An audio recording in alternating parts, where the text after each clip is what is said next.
Hello everyone, this is Akash Chauhan, and in today's lecture we will be discussing about data encapsulation and data hiding.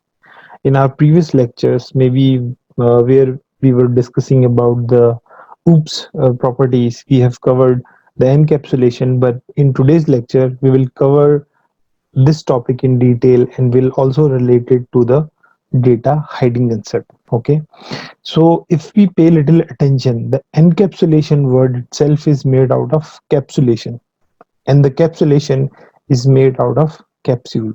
Okay, so it refers to the capsule we consume as a medicine. Okay, so the capsule, if we talk about capsule, then capsule is used to contain some content, the medicinal content inside the capsule, and it covered up this content by some edible material or the layers. Okay, so it is safe to you know drink it or have it. So the purpose of having these edible layers above this content inside the capsule is to make the content safe. Okay, so we can say the content is inside the capsule and our job is to make it safe. Okay, so if I want to write it, then I can say some content are wrapped by edible material or the layers completely covered up. So what is the point of having these layers or edible using these edible materials? Because we want to make content inside a capsule would be safe inside. Okay, that is our job. So this is about, this is very general. Okay, how can I relate it to the C++ language? Because this is quite general. This is actually related to the capsule as a medicine. Okay, but here we are going to discuss about something related to C++. Okay, so what I want to say, the content inside the capsule, we want to make that content safe by using the edible material or edible layers. Okay, but in case of a programming language, we also have some content that we want to make that content safe. For example, we have variables, we have their values, we have data functions.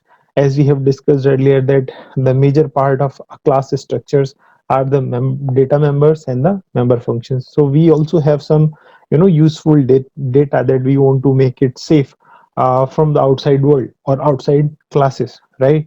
So in that case, if we can consider a object, okay, and the properties of that object and the behavior of that object can be considered as a whole data that we need to make that data safe. Okay, for example, we have class and object. Ram is the object, and Ram has some attributes and properties, and definitely these properties might also be having the values. Okay, for example, legs, two legs, eyes, two eyes, and with some properties and some specific details about the legs and eyes. Okay, and having these properties and attribute, Ram can perform some tasks like walk, jump, watch, hold, and throw. Okay, so if this is the object and if I want to make the attributes and the functionality of this object safe, then this particular act is called the encapsulation. So in encapsulation, we actually wrap the properties of the object and the behavior of that object or the functions of that object into one group that is called class. But this act of combining, okay, these attributes and the functions is called encapsulation. Okay, so this is so far we are clear about what could be the encapsulation, but let's again focus on this capsule content. So inside this capsule we have content. Okay, uh, the capsule is generally divided into two parts. The one layer is the colored layer, and the second layer is the transparent layer. So through the transparent layer we can easily see the content inside, what is inside the capsule, what color content we have inside the capsule, and how it looks like. But if we look at the colored layer part, we generally don't able to see the content inside the capsule. It means this is the real life scenario, right? It means in if we are encapsulating the properties or the functions of any object into one class, it also very important that some part of our class would be public. Public means visible to everyone. Like in this case, the transparent layer, if somebody is looking at the transparent layer, then the content is visible to everyone, right? And in case of our class, if we make the content public, it means that part of the class would be public or would be visible to everyone. But in case of the colored layer, the it is non-visible part. It means whatever inside this colored layer, okay, it is not visible to anyone. Similar to the class, if a content is private, it means it is not visible to any other class. Okay, so this is somehow related to our general class and object scenario. That's why I have taken this example.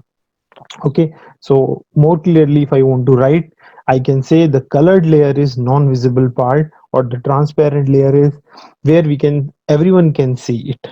Okay, so guys, this is about the basic terminology of encapsulation. So guys, if I want to relate these colored layer and this transparent layer to our program, then we need to understand in our class we have private and public scope or the access specifier.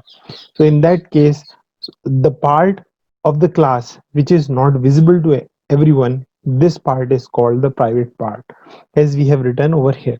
Okay, so we generally say it's a private part. Okay, and the part which is visible to everyone, we say it's a public part of the class. So far we are clear about that. So let me take an example. So this is the class ABC, and in that class we have private part and the public part. Public part would be visible to everyone, and the private part will not be visible to anyone. Okay, this is the basic example or more extended version that we have just discussed about the private and public. So in class we have data members and the member functions. Okay, so in regarding the data members, okay, what is data member? Data member is nothing but variable.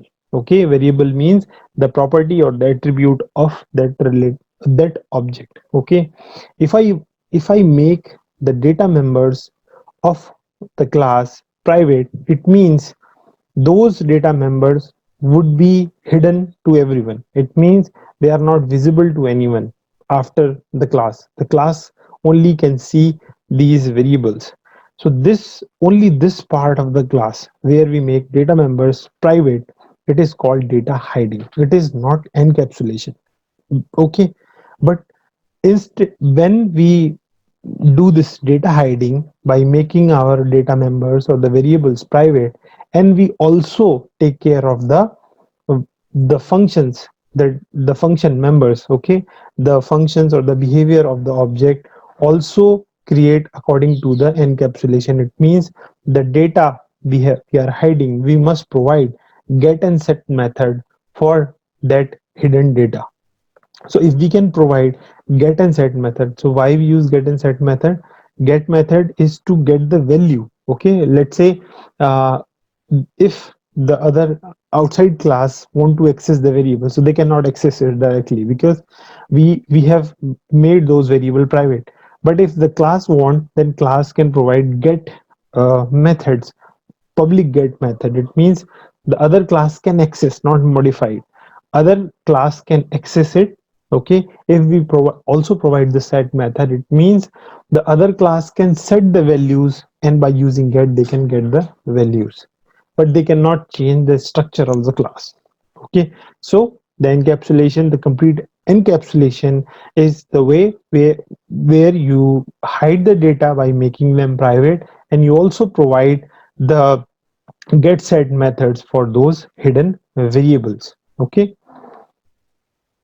so guys, this is, so we can say this is the private part and this is the public part, because the public part we want to, we want the other class to access this public part. That's why we are not making it a private.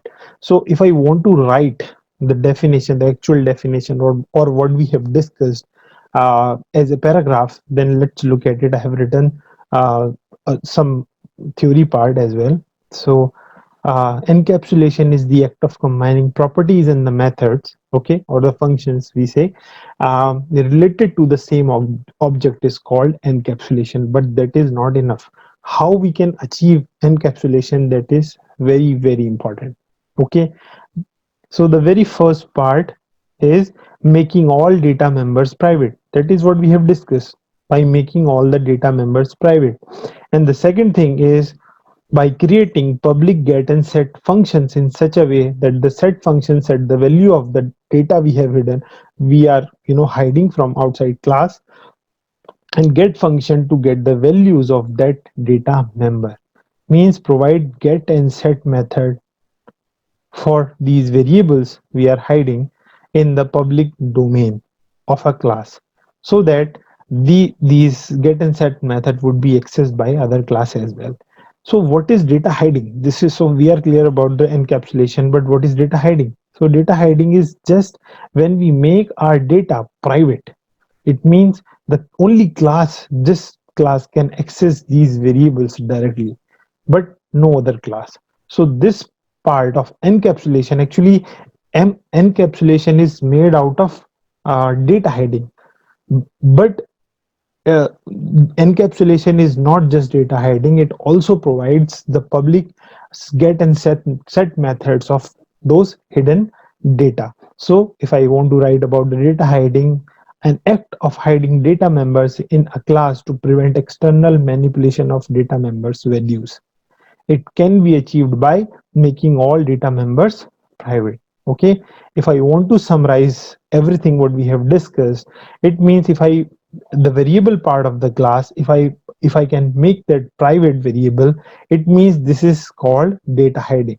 If I can provide these a and b get set methods as well, but public methods, okay, if I can provide these get and set methods a and b public method inside that class, then this whole scenario is called encapsulation, and this is the part of a class.